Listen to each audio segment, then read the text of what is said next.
grito del pueblo. Yeah, yeah, yeah, yeah. Ellos creen que con su cruel, sucio poder van a poder callarme.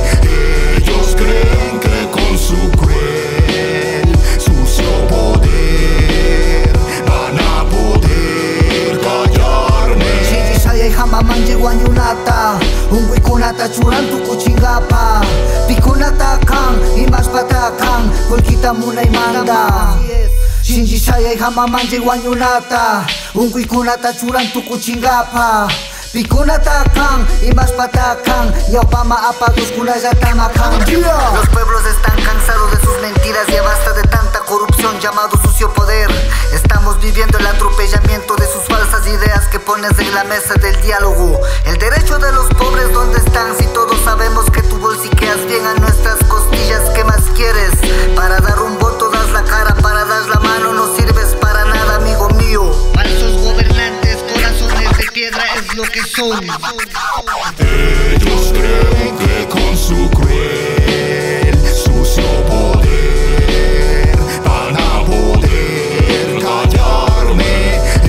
Ellos creen que con su cruel, sucio poder van a poder callarme. Prendo la televisión buscando diversión. Lo que aparece es mierda del mismo sifón. La misma porquería, el mismo cabrón que dice gobernar con prostitución. Ah no, era constitución, pero como no la practica no pido perdón. Mucha sabandija en carrón de LED, la sala amarilla llena de vedette. El pueblo está harto, está pasando sed. Dime licenciado, ¿cómo vas a hacer?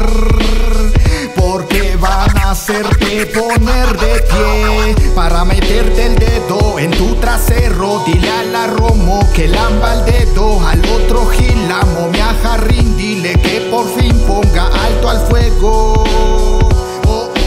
Todos hablan del COVID despertándote en ti un sentimiento gris llamado miedo. El humano es tan frágil que como un maniquí nos pueden consumir en este juego. La jugada es siempre igual, el pacto criminal del poder estatal roba el dinero.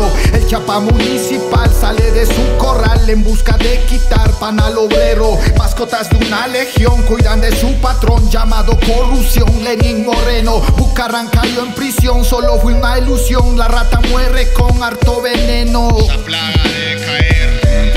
¿Cuántos miles más van a su cuenta? No hablo de dólares sino de muertos que aumentan. Hospitales informales, niños que no tienen para sus clases virtuales. 2020 interminable. Me mata el virus o me mata el morir de